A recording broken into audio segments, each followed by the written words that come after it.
ಇನ್ನು ಆಪರೇಷನ್ ಸಿಂಧೂರದ ಕುರಿತಾಗಿ ಭಾರತ ವಿದೇಶಾಂಗ ಸಚಿವಾಲಯ ಸುದ್ದಿಗೋಷ್ಠಿ ನಡೆಸಿತು, ಮಾಹಿತಿಯನ್ನು ಕೊಡ್ತು. ವಿದೇಶಾಂಗ ಕಾರ್ಯದರ್ಶಿ ವಿಕ್ರಮ್ ಮಿಸ್ತ್ರಿ ಮತ್ತು ಭಾರತೀಯ ಸೇನೆಯ ಕರ್ನಲ್ ಸುಫಿಯಾ ಖುರೇಶಿ ಮತ್ತು ಭಾರತೀಯ ವಾಯುಪಡೆಯ ವಿಂಗ್ ಕಮಾಂಡರ್ ವ್ಯುಮಿಕಾ ಸಿಂಗ್ ಆಪರೇಷನ್ ಸಿಂಧೂರದ ಬಗ್ಗೆ ಮಾಧ್ಯಮಗಳಿಗೆ ಮಾಹಿತಿ ಕೊಟ್ಟರು. ಪಹಲ್ಗಾಮ್ ದಾಳಿಯಲ್ಲಿ 26 ಮಹಿಳೆಯರ ಸಿಂಧೂರ ಅಳಿಸಲಾಗಿತ್ತು. ಇದಕ್ಕೆ ಪ್ರತ್ಯುತ್ತರ ನೀಡಿರುವ ಭಾರತ ಮಹಿಳಾ ಅಧಿಕಾರಿಗಳಿಂದಲೇ ದಾಳಿಯ ವಿವರವನ್ನು ಕೊಡಿಸಿದೆ. ಕರ್ನಲ್ ಸೋಫಿಯಾ ಅವರು 2008ರ ಮುಂಬೈ ದಾಳಿಕೋರರಾದ ಅಜ್ಮಲ್ ಕಸಬ್ ಮತ್ತು ಡೇವಿಡ್ ಹೆಡ್ಲಿಗೆ ತರಬೇತಿ ನೀಡಲಾಗಿದ್ದ ಮುರಿಡ್ಕೆ ಸೇರಿದಂತೆ ನಾಶವಾದಂತಹ ಭಯೋತ್ಪಾದಕ ಶಿಬಿರಗಳ ವಿಡಿಯೋಗಳನ್ನು ಪ್ರಸ್ತುತಪಡಿಸಿದರು. ಅದೇ ರೀತಿ 26 ಹೆಣ್ಣು ಮಕ್ಕಳಿಗೆ ನ್ಯಾಯ ಕಲ್ಪಿಸಲು ದಾಳಿ ಮಾಡಿದ್ದೀವಿ ಅಂತ ವ್ಯುಮಿಕಾ ಸಿಂಗ್ ಹೇಳಿದರು. ಅದೇ ಸರ್ ಹೇಳ್ತಾ ಇದ್ರಲ್ಲ, ಸಾಂಕೇತಿಕವಾಗಿ ಇದಾಗಿದೆ ಅಂತ. ಬಟ್ ಆ ಮೆಸೇಜ್ನ ಯಾರಿಂದ ಕೊಡಿಸ್ಬೇಕು ಅದನ್ನ ಕೊಡಿಸುವಂತಹ ಪ್ರಯತ್ನ ಆಗಿದೆ ಅಂತ ಅಂದ್ರೂ ತಪ್ಪಾಗಲ್ಲ ಅಲ್ವಾ? ಎಕ್ಸಾಕ್ಟ್ಲಿ, ನೀವು ಹೇಳ್ತಾ ಇರೋದು. ಯಾಕಂದ್ರೆ ಹೆಣ್ಮಕ್ಳಿಗೆ ಅಲ್ಲಿ ಆ ಥರ ಮಾಡಿದ್ಮೇಲೆ ಹೆಣ್ಮಕ್ಳ ಕಡೆಯಿಂದ ಉತ್ತರ ಕೊಟ್ಟಿದ್ದಾರೆ. ಎಸ್, ಪಾಕಿಸ್ತಾನದ ಮೇಲೆ ಮಧ್ಯರಾತ್ರಿ ಏರ್ ಸ್ಟ್ರೈಕ್ ಅನ್ನು ಮಾಡಿದ ಭಾರತ 9 ಕಡೆಗಳಲ್ಲಿ 21 ಉಗ್ರರ ನೆಲೆಗಳನ್ನು ಧ್ವಂಸಗೊಳಿಸಿತು. ಸೇನೆ 80% ಅಡಗುತಾಣಗಳನ್ನು ಉರುಳಿಸಿದೆ. ವಾಯುಸೇನೆ 20% ನೆಲೆಗಳನ್ನು ಕೆಡವಿದೆ. ಭಾರತ ಟಾರ್ಗೆಟ್ ಮಾಡಿದಂತಹ ಕ್ಯಾಂಪ್ಗಳೆಲ್ಲ ಉಗ್ರರ ಭಯಾನಕ ತರಬೇತಿ ಕೇಂದ್ರಗಳೇ ಆಗಿವೆ. ಇಷ್ಟಕ್ಕೂ ಈ ಉಗ್ರರ ನೆಲೆಗಳು ಯಾವುದು, ಅದನ್ನ ಟಾರ್ಗೆಟ್ ಮಾಡಲು ಕಾರಣ ಏನು ಅನ್ನೋದರ ವಿವರ ನೋಡೋಣ. ನೋಡಿ, ಮೊದಲನೇ ಟಾರ್ಗೆಟ್ ಅನ್ನು ನೋಡಿದ್ರೆ ಮರ್ಕಜ್ ಸುಭಾನ್ ಅಲ್ಲ, ಅದು ಒಂದು ಮಸೀದಿಯಲ್ಲಿ ಭವಾನ್ಪುರ ಕ್ಯಾಂಪು ಪಂಜಾಬ್ ಪಾಕಿಸ್ತಾನದಲ್ಲಿ ಬರುತ್ತೆ. ಸೊ ಪಾಕಿಸ್ತಾನದ 100 ಕಿಲೋಮೀಟರ್ ಒಳಗಿರೋದು ಗಡಿ ಭಾಗದಿಂದ. ಉಗ್ರ ಸಂಘಟನೆ ಜೈಷ್ ಎ ಮೊಹಮ್ಮದ್ ಇಲ್ಲಿಂದಲೇ ಮಸೂದ್ ಅಜರ್ ಭಾರತದ ವಿರೋಧಿ ಭಾಷಣವನ್ನ ಮಾಡಿದ್ದು. ಪುಲ್ವಾಮಾ ದಾಳಿ ಸೇರಿದಂತೆ ಹಿಂದಿನ ದಾಳಿ ನಂಟು ಕೂಡ ಇಲ್ಲಿಂದನೇ ಇರುತ್ತೆ. ಇಲ್ಲೇ ತರಬೇತಿಯನ್ನು ಕೊಡ್ತಾ ಇದ್ದಿದ್ದು. 2015ರಿಂದ ಕಾರ್ಯವನ್ನು ನಿರ್ವಹಿಸ್ತಾ ಇರುವಂಥದ್ದು. ಒಂದು 100-150 ಎಕರೆ ಪ್ರದೇಶದಲ್ಲಿರುವಂಥ ವಿಶಾಲವಾಗಿರುವಂಥ ಜಾಗ ಇದು. ಇಲ್ಲಿ ತರಬೇತಿಗಳನ್ನು ಕೊಟ್ಟು ಭಾರತದ ಮೇಲೆ ದಾಳಿ ಮಾಡಿಸೋಕ್ಕೆ ಇಲ್ಲಿ ಮುಂದಾಗ್ತಾ ಇದ್ದಿದ್ದು. ಅಲ್ಲಿ ಮುಖ್ಯಸ್ಥ ಮಸೂದ್ ಅಜರ್ ಹಿರಿಯ ನಾಯಕರಿಗೆಲ್ಲ ನಂಟು ಹೊಂದಿರುವಂಥದ್ದು ಇದೇ ಜಾಗದಿಂದ. ಶಸ್ತ್ರಾಸ್ತ್ರ ಮತ್ತು ಧಾರ್ಮಿಕ ತರಬೇತಿಯನ್ನ ಇಲ್ಲೇ ಅದೇ ಕಾಫಿರ್ಗಳು ಹೋಗಿ ಹೊಡೀರಿ ಅಂತ ಹೇಳೋದೆಲ್ಲ ಇದೇ ಜಾಗದಲ್ಲೇ ಕಲಿಸ್ಕೊಡ್ತಾ ಇದ್ದಿದ್ದು. ಇದು ಟಾರ್ಗೆಟ್ ನಂಬರ್ 1. ಇನ್ನು ಟಾರ್ಗೆಟ್ ನಂಬರ್ 2 ಮರ್ಕಜ್ ತೈಬಾ ಎಂಬಂತಹ ಸ್ಥಳದಲ್ಲಿ ಈ ಟಾರ್ಗೆಟ್ ಅನ್ನ ಮಾಡಲಾಯಿತು. ಇದು ಕೂಡ ಪಾಕಿಸ್ತಾನದ ಒಳನುಗ್ಗಿ ಪಂಜಾಬ್ ಪ್ರಾಂತ್ಯದಲ್ಲಿ ನಡೆದಂತಹ ದಾಳಿ. ಮುರಿಡ್ಕೆ ಕ್ಯಾಂಪ್ ಅನ್ನ ನಿರ್ನಾಮ ಮಾಡಲಾಗಿದೆ. ಪಾಕಿಸ್ತಾನದ 30 ಕಿಲೋಮೀಟರ್ ಒಳನುಗ್ಗಿ ಈ ದಾಳಿಯನ್ನು ನಡೆಸಿದ್ದಾರೆ. ಉಗ್ರ ಸಂಘಟನೆ ಲಷ್ಕರ್ ಎ ತೊಯ್ಬಾ ಪ್ರಧಾನ ಕಚೇರಿಯೂ ಕೂಡ ಇದು ಹೌದು. 26/11 ಮುಂಬೈ ದಾಳಿಯ ಪ್ಲಾನ್ ನಡೆಸಿದಂತಹ ಸ್ಥಳ ಇದಾಗಿತ್ತು. ಇನ್ನು ಉಗ್ರ ಅಜ್ಮಲ್ ಕಸಬ್ ಡೇವಿಡ್ ಹೆಡ್ಲಿಯ ಟ್ರೈನಿಂಗ್ ಕ್ಯಾಂಪ್ ಕೂಡ ಇದಾಗಿತ್ತು. ಆ ಕಾರಣದಿಂದಾಗಿ ಹುಡುಕಿ ಅಲ್ಲಿಯೇ ಈ ಒಂದು ಹುಟ್ಟಡಗಿಸುವಂತಹ ಕೆಲಸವನ್ನ ಮಾಡಿದ್ದಾರೆ. 2000 ಇಸ್ವಿಯಲ್ಲಿ ಪಂಜಾಬ್ನ ಶೇಖುಪುರದಲ್ಲಿ ಈ ಒಂದು ಕ್ಯಾಂಪ್ ಸ್ಥಾಪನೆ ಆಯಿತು. ಎಲ್ಇಟಿಯ ಅತ್ಯಂತ ಮಹತ್ವದ ತರಬೇತಿಯ ಸೌಲಭ್ಯವನ್ನ ಇಲ್ಲಿ ಒಳಗೊಂಡಿದೆ. ವಾರ್ಷಿಕ ಸಾವಿರಾರು ವ್ಯಕ್ತಿಗಳನ್ನ ಇಲ್ಲಿ ನೇಮಿಸಿಕೊಳ್ಳಲಾಗುತ್ತೆ. ಶಸ್ತ್ರಾಸ್ತ್ರ ತರಬೇತಿ, ಧಾರ್ಮಿಕ ಬೋಧನೆ, ಮೂಲಭೂತವಾದ ಇದೇ ರೀತಿಯ ಎಲ್ಲಾ ರೀತಿಯ ತರಬೇತಿಗಳನ್ನ ಕೊಡ್ತಾರೆ. ಇನ್ನು ಲ್ಯಾಡನ್ನಲ್ಲಿ ಮಸೀದಿ, ಅತಿಥಿ ಗೃಹ ನಿರ್ಮಾಣಕ್ಕೆ 10 ಮಿಲಿಯನ್ ಹಣವನ್ನ ಕೊಟ್ಟಿದ್ದಂತೆ. ಇನ್ನು ಟಾರ್ಗೆಟ್ 3ನೇ ನೋಡೋದಾದ್ರೆ ಸರ್ಜಲ್ ಟೆಹರಾ ಕಲಾನ್ ಕ್ಯಾಂಪ್ ಇದು. ಸೊ ನರೋವಾಲ್ ಪಂಜಾಬ್ನಲ್ಲೇ ಬರುತ್ತೆ. ಇದು ಕೂಡ ಪಾಕಿಸ್ತಾನದಲ್ಲೇನೆ. ಪಾಕಿಸ್ತಾನದ 8 ಕಿಲೋಮೀಟರ್ ಒಳಗಿರೋದು. ಉಗ್ರ ಸಂಘಟನೆ ಜೈಷ್ ಎ ಮೊಹಮ್ಮದ್ ಸೌಲಭ್ಯ ಕೇಂದ್ರವನ್ನ ಹೊಂದಿರುವಂತಹ ಜಾಗ ಇದು. ಜಮ್ಮು ಕಾಶ್ಮೀರಕ್ಕೆ ಒಳ ನುಸುಳುಕೆ ಇಲ್ಲಿಂದನೇ ತಯಾರಾಗುತ್ತೆ. ಮೊಹಮ್ಮದ್ ಅದ್ನಾನ್ ಅಲಿ ಮತ್ತು ಕಾಶಿಫ್ ಜಾನ್ ಭೇಟಿ ಸ್ಥಳ ಇದು. ಸೊ ಜೆಎಂ ಪ್ರಾಥಮಿಕ ಆರೋಗ್ಯ ಕೇಂದ್ರವಾಗಿರುವಂಥದ್ದು ಇದು. ಸುರಂಗ ಮತ್ತು ಡ್ರೋನ್ ಆಧಾರಿತ ಶಸ್ತ್ರಾಸ್ತ್ರಗಳ ತರಬೇತಿಯನ್ನು ಇಲ್ಲಿ ಕೊಡಲಾಗುತ್ತೆ. ಜೊತೆಗೆ ಅವುಗಳನ್ನು ಸಂಗ್ರಹಿಸಿಡುವಂಥ ಜಾಗ ಕೂಡ. ಮಾದಕ ವಸ್ತು ಸಾಗಾಟದ ತಾಣ ಇದಾಗಿದೆ. ಮುಫ್ತಿ ಅಬ್ದುಲ್ ರೌಫ್ ಅಸ್ಗರ್ ನಿರ್ವಹಣೆಯನ್ನ ಮಾಡ್ತಾ ಇದ್ದಂಥ ಜಾಗ. ಜೆಎಂ ಕಮಾಂಡರ್ಗಳಾದಂಥ ಮೊಹಮ್ಮದ್ ಅದ್ನಾನ್ ಅಲಿ ಮತ್ತು ಕಾಶಿಫ್ ಜಾನ್ ಆಗಾಗ್ಗೆ ಈ ಸ್ಥಳಕ್ಕೆ ಭೇಟಿಯನ್ನ ನೀಡುತ್ತಾ ಇದ್ರು. ಇದನ್ನು ಕೂಡ ಮಟಾಶ್ ಮಾಡಿದ್ದಾರೆ. ಇದು ಟಾರ್ಗೆಟ್ ನಂಬರ್ 3. ಸೊ ಒಟ್ಟು 4 ಟಾರ್ಗೆಟ್ ಪಾಕಿಸ್ತಾನದ ಒಳಕ್ಕೆ ನುಗ್ಗಿ ಮಾಡಲಾಗಿತ್ತು. ಆ ಪೈಕಿ ಇನ್ನೊಂದು ಮೆಹಮೂನಾ ಜೋಯಾ ಕ್ಯಾಂಪ್, ಸಿಯಾಲ್ಕೋಟ್ ಪಂಜಾಬ್ನಲ್ಲಿ ನಡೆದಂತಹ ದಾಳಿ ಇದಾಗಿದೆ. ಪಾಕಿಸ್ತಾನದ 15 ಕಿಲೋಮೀಟರ್ ಒಳಕ್ಕೆ ಹೋಗಿ ಈ ಅಟ್ಯಾಕ್ ಮಾಡಿದ್ದಾರೆ. ಉಗ್ರ ಸಂಘಟನೆ ಇದು. ಹಿಜ್ಬುಲ್ ಮುಜಾಹಿದೀನ್ ಉಗ್ರ ಸಂಘಟನೆಯ ಕ್ಯಾಂಪ್ ಇದು. ಜಮ್ಮುವಿನ ಕಥುವಾ ಮತ್ತು ಪಠಾನ್ಕೋಟ್ ಏರ್ಬೇಸ್ ಮೇಲೆ ದಾಳಿಯನ್ನು ನಡೆಸಲಾಗಿತ್ತು. 2025ರ ಸಶಸ್ತ್ರ ಉಗ್ರಗಾಮಿಗಳನ್ನ ಇಲ್ಲಿ ಇರಿಸಿಕೊಂಡಿದ್ರು ಅನ್ನುವಂತಹ ಮಾಹಿತಿಯ ಆಧಾರದ ಮೇಲೆ ಅಲ್ಲಿ ಅಟ್ಯಾಕ್ ಮಾಡಲಾಯಿತು. ಬುಟ್ಟಾ ಕೋಟ್ಲಿ ಸರ್ಕಾರಿ ಆವರಣದಲ್ಲಿದೆ. ಇದು ಹಿಜ್ಬುಲ್ ಮುಜಾಹಿದೀನ್ನ ಶಿಬಿರ. ಉಗ್ರರಿಗೆ ತರಬೇತಿಯನ್ನು ಕೊಡ್ತಾರೆ. ಜಮ್ಮುಗೆ ಸುರಂಗವನ್ನು ಕೂಡ ಇದು ಹೊಂದಿದೆ ಅನ್ನುವಂತಹ ವಿಚಾರವೂ ಕೂಡ ಬೆಳಕಿಗೆ ಬಂದಿದೆ. ಇನ್ನು ಟಾರ್ಗೆಟ್ ನಂಬರ್ 5 ನೋಡೋದಾದ್ರೆ ಮರ್ಕಜ್ ಅಹ್ಲೆ ಹದೀತ್ ಕ್ಯಾಂಪ್ ಬರ್ನಾಲಲ್ಲಿ ಪಿಒಕೆಯಲ್ಲಿ ಬರುತ್ತೆ. ಇನ್ನುಳಿದಂಥ ಎಲ್ಲ ಟಾರ್ಗೆಟ್ಗಳು ಕೂಡ ಪಿಒಕೆಯಲ್ಲಿ ನಡೆದಿರುವಂಥದ್ದು 5 ಟಾರ್ಗೆಟ್ಗಳು. PoK 10 kilometre ಒಳಗಿದೆ. ಉಗ್ರ ಸಂಘಟನೆ ಲಷ್ಕರ್ ನೆಲೆ ಇದು. ಶಸ್ತ್ರಾಸ್ತ್ರ ಮತ್ತು ಐಡಿ ನಿರ್ವಹಣೆಯನ್ನ ಮಾಡ್ತಾ ಇದ್ದಂಥ ಜಾಗ. 1 ಲಕ್ಷಕ್ಕೂ ಹೆಚ್ಚು ಉಗ್ರರಿಗೆ ಆಶ್ರಯ ಕೊಟ್ಟಿರುವಂತಹ ಸಾಮರ್ಥ್ಯವನ್ನು ಹೊಂದಿದೆ. ಇದನ್ನು ಕೂಡ ಮಟಾಶ್ ಮಾಡಿದ್ದಾರೆ. ಎಲ್ಇಟಿ ಪ್ರಮುಖ ಚಟುವಟಿಕೆಯ ತಾಣವಾಗಿದೆ. ಉಗ್ರಗಾಮಿಗಳಿಗೆ ಶಸ್ತ್ರಾಸ್ತ್ರ ಕಳ್ಳ ಸಾಗಣೆಯನ್ನು ಮಾಡುವಂತಹ ಕ್ಯಾಂಪ್ ಇದಾಗಿದ್ದು. ಪೂಂಚ್ ಮತ್ತು ರಜೌರಿ ರಿಯಾಸಿ ವಲಯಗಳಿಗೆ ಶಸ್ತ್ರಾಸ್ತ್ರ ಕಳ್ಳ ಸಾಗಣೆಯನ್ನು ಮಾಡೋದು. ಲಷ್ಕರ್ ಕಮಾಂಡರ್ಗಳು ಆಗಾಗ್ಗೆ ಭೇಟಿಯನ್ನ ಕೊಡುವಂತಹ ಜಾಗ ಇದಾಗಿದೆ. 1 ಲಕ್ಷಕ್ಕೂ ಹೆಚ್ಚು ಉಗ್ರರಿಗೆ ಆಶ್ರಯ ನೀಡುವಷ್ಟು ವಿಶಾಲವಾಗಿರುವಂತಹ ಜಾಗ ಇದು. ಇನ್ನು ಪಿಒಕೆಯ 2ನೇ ಟಾರ್ಗೆಟ್ ಒಟ್ಟಾರೆಯಾಗಿ ನೋಡಕ್ಕೆ ಹೋದಾಗ 6ನೇ ಟಾರ್ಗೆಟ್ ಇದು ಅಂತ ಹೇಳ್ಬೋದು. ಮರ್ಕಜ್ ಅಬ್ಬಾಸ್ ಕ್ಯಾಂಪ್ ಕೊಟ್ಲಿ ಎಂಬಲ್ಲಿ ಪಿಒಕೆ ಒಳಕ್ಕೆ ನುಗ್ಗಿ ಈ ಒಂದು ಅಟ್ಯಾಕ್ ಮಾಡಲಾಗಿದೆ. ಪಿಒಕೆಯ 15 ಕಿಲೋಮೀಟರ್ ದೂರದಲ್ಲಿ ಇದಿದೆ. ಇದೊಂದು ಉಗ್ರ ಸಂಘಟನೆ. ಲಷ್ಕರ್ ಆತ್ಮಾಹುತಿ ತರಬೇತಿಯ ಕೇಂದ್ರವೂ ಕೂಡ ಇದೆ. ಹೌದು, ಜಮ್ಮು ಕಾಶ್ಮೀರದ ವಿವಿಧೆಡೆ ನರಮೇಧವನ್ನು ನಡೆಸಲಾಗಿತ್ತು. ಖಾರಿ ಜರ್ರಾರ್ ನೇತೃತ್ವದ ಪ್ರಮುಖ ಕೇಂದ್ರ ಇದಾಗಿತ್ತು. ಇಲ್ಲಿ ಅಟ್ಯಾಕ್ ಅನ್ನು ಮಾಡಿದ್ರು.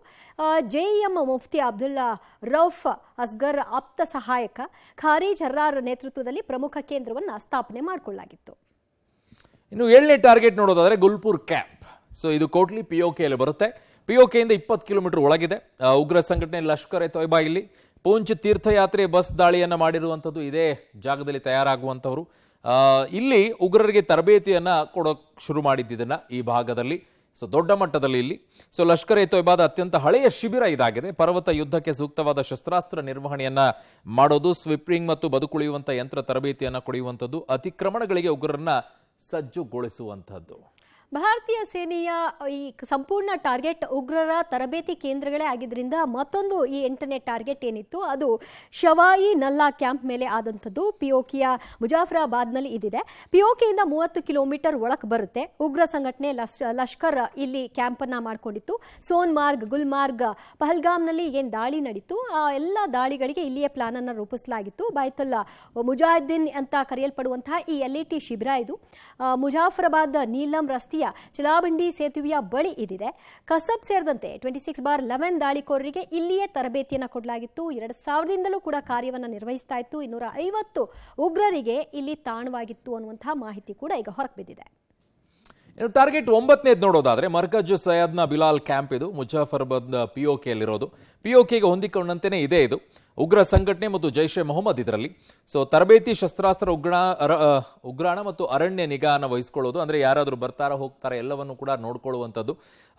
ಹೇಗೆ ಅಂದರೆ ಇಲ್ಲಿ ಉಗ್ರರಿಗೆ ವಸತಿಯನ್ನು ಕಲ್ಪಿಸುತ್ತೆ.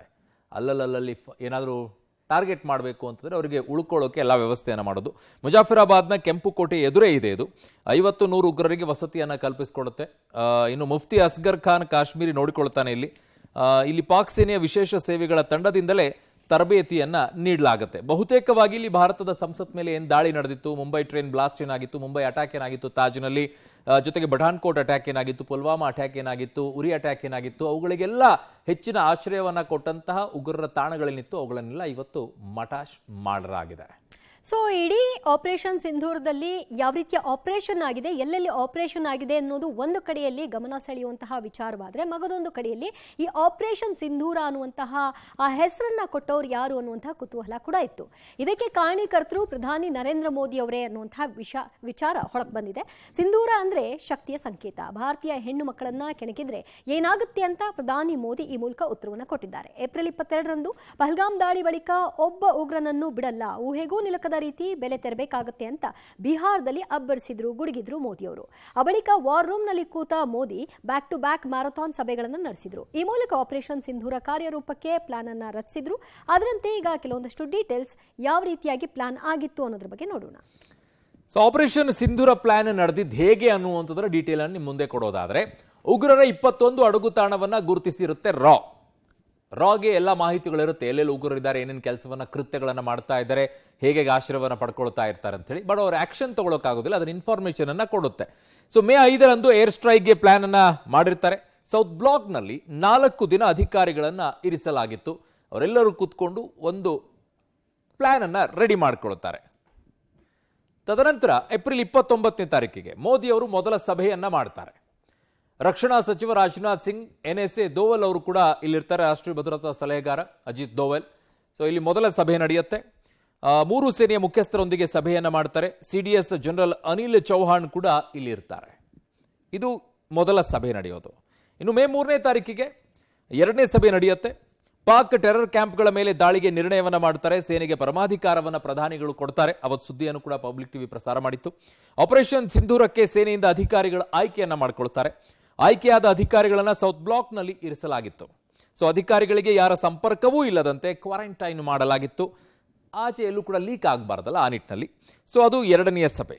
ಇನ್ನು ಮೋದಿ ಅನುಮತಿಯನ್ನ ಕೊಟ್ಟಿರೋದು ಮೇ 5ನೇ ತಾರೀಕಿಗೆ. ಸೊ ಪ್ರಧಾನಿ ಮೋದಿಗೆ ಮಹತ್ವದ ನಿರ್ಧಾರವನ್ನ ಅಜಿತ್ ದೋವೆಲ್ ತಿಳಿಸ್ತಾರೆ. ಆಪರೇಷನ್ ಸಿಂಧೂರಕ್ಕೆ ಮೋದಿ ಅನುಮತಿಯನ್ನ ಕೊಡ್ತಾರೆ. ಮೇ 6 ಮತ್ತು 7ರ ಮಿಡ್ ನೈಟ್ ಆಪರೇಷನ್ ಇವತ್ತು ನಡೀತು. ಸೊ ಆ ನಿಟ್ಟಿನಲ್ಲಿ ನಿರ್ಣಯವನ್ನ ತೆಗೆದುಕೊಳ್ಳೋದು. ರಾತ್ರಿ 1:05 ಆಪರೇಷನ್ ಸಿಂಧೂರ ಕಾರ್ಯರೂಪಕ್ಕೆ ತರ್ತಾರೆ. ಪಾಕ್ನ 100 ಕಿಲೋಮೀಟರ್ ಒಳಗಡೆಗೆ ನುಗ್ಗಿ 9 ಟೆರರ್ ಕ್ಯಾಂಪ್ಗಳನ್ನ 21 ಟೆರರ್ ಕ್ಯಾಂಪ್ಗಳನ್ನು ಹೊಡಿತಾರೆ 9 ಜಾಗಗಳಲ್ಲಿ. ಇನ್ನು ಭಾರತ ನಡೆಸಿದಂತಹ ಏ ಸ್ಟ್ರೈಕ್ನಲ್ಲಿ ಪಾಕಿಸ್ತಾನ ಪೋಷಿತ 100ಕ್ಕೂ ಹೆಚ್ಚು ಉಗ್ರರು ಮಟಾಶಾಗಿದ್ದಾರೆ. ಆಂಬ್ಯುಲೆನ್ಸ್ಗಳ ಕೊರತೆಯಿಂದಾಗಿ ಈ ಉಗ್ರರ ದೇಹಗಳನ್ನು ಪಾಕ್ ಸರ್ಕಾರ ಟ್ರ್ಯಾಕ್ಟರ್ನಲ್ಲಿ ತೆಗೆದುಕೊಂಡು ಹೋಯಿತು. ಅಲ್ಲದೆ ಉಗ್ರರ ಅಂತ್ಯಕ್ರಿಯೆಯಲ್ಲಿ ಪಾಕ್ನ ಸೇನಾಧಿಕಾರಿಗಳು ಕೂಡ ಭಾಗಿಯಾಗಿದ್ದರು. ಮೃತದೇಹದ ಪೆಟ್ಟಿಗೆಗಳಿಗೆ ಹೆಗಲನ್ನು ಕೊಟ್ಟಿದ್ದಾರೆ. ಅಲ್ಲದೆ ಉಗ್ರರ ಶವಪೆಟ್ಟಿಗೆಗಳ ಮೇಲೆ ಪಾಕ್ ಧ್ವಜವನ್ನು ಹೊದಿಸಲಾಗಿದೆ. ಪಾಕಿಸ್ತಾನ ಸರ್ಕಾರ ನಡೆಗೆ ಅಲ್ಲಿನ ಪ್ರಜೆಗಳೇ ತೀವ್ರ ಆಕ್ರೋಶವನ್ನು ಹೊರಹಾಕಿದ್ದಾರೆ.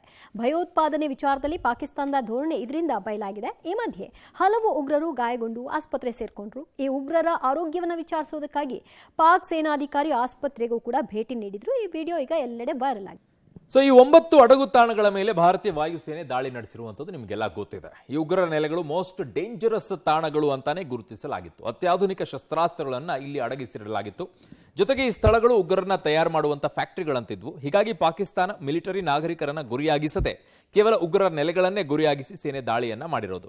ಬಹಳ ಎಚ್ಚರಿಕೆಯಿಂದ 9 ಸ್ಥಳಗಳನ್ನ ಉಡೀಸ್ ಮಾಡೋಕೆ ಆಯ್ಕೆಯನ್ನ ಮಾಡಿಕೊಳ್ಳಲಾಗಿತ್ತು. ನಿಷೇಧಿತ ಉಗ್ರ ಸಂಘಟನೆಗಳಾದ ಜೈಷ್ ಎ ಮೊಹಮ್ಮದ್, ಲಷ್ಕರ್ ಎ ತೊಯ್ಬಾ, ಹಿಬ್ಜುಲ್ ಮುಜಾಹಿದ್ದೀನ್ ಉಗ್ರ ಮುಖ್ಯ ಕಚೇರಿಗಳು ಧ್ವಂಸವಾಗಿದೆ. ಇದರಲ್ಲಿ ಇವು ಪಾಕಿಸ್ತಾನದ ಮಿಲಿಟರಿ ಮತ್ತು ಗುಪ್ತಚರ ಸಂಸ್ಥೆಗಳಿಂದ ನೇರ ಬೆಂಬಲ ಮತ್ತು ಆಶ್ರಯವನ್ನು ಪಡೆಯುವ ಸಂಘಟನೆಗಳಾಗಿರೋದು. ಇನ್ನು ಆಪರೇಷನ್ ಸಿಂಧೂರ ಕಾರ್ಯಾಚರಣೆಯಲ್ಲಿ ಮೋಸ್ಟ್ ವಾಂಟೆಡ್ ಉಗ್ರರ ಅಡಗುತಾಣಗಳು ಸಂಪೂರ್ಣವಾಗಿ ನೆಲಸಮವಾಗಿವೆ. ಪಾಕ್ನ ಬಹಲ್ಪುರದಲ್ಲಿ ಜೈಷ್ ಎ ಮೊಹಮ್ಮದ್ ಉಗ್ರ ಮೌಲಾನಾ ಮಸೂದ್ ಅಜರ್ ಮನೆ ಧ್ವಂಸ ಮಾಡಲಾಗಿದೆ. ಮಸೂದ್ ಕುಟುಂಬ, ತಾಯಿ, ಮಗ, ಅಕ್ಕ ಸೇರಿದಂತೆ 10 ಮಂದಿ ಹಾಗೂ ಆತ ಪೋಷಿಸ್ತಾ ಇದ್ದ 4 ಕೂಡ ಮೃತಪಟ್ಟಿದ್ದಾರೆ. ಇಡೀ ಕುಟುಂಬ ಬಲಿಯಾಗ್ತಾ ಇದ್ದಂತೆ ಮೌಲಾನಾ ಮಸೂದ್ ಅಜರ್ ಕಣ್ಣೀರಿಟ್ಟಿದ್ದಾನೆ. ನಾನು ಸಾಯಬೇಕಾಗಿತ್ತು ಅಂದಿದ್ದಾನೆ. ಉಳಿದವರು ಕೊಲ್ಲಬೇಕಾದ್ರೆ ನಿಂಗೆ ಅನಿಸ್ಲಿಲ್ವಾ? ಎಲಿಟಿಯ 3 ಕಮಾಂಡೋಗಳು ಹತ್ಯೆಯಾಗಿದ್ದಾರೆ. ದಾಳಿಗೆ ಆಯ್ದುಕೊಂಡಂತ 9 ಸ್ಥಳಗಳಲ್ಲಿ 4 ಪಾಕಿಸ್ತಾನಗಳದಿದ್ರೆ ಇನ್ನುಳಿದದ್ದು 5 ಸ್ಥಾನ ಆಕ್ರಮಿತ ಕಾಶ್ಮೀರದಲ್ಲಿದೆ.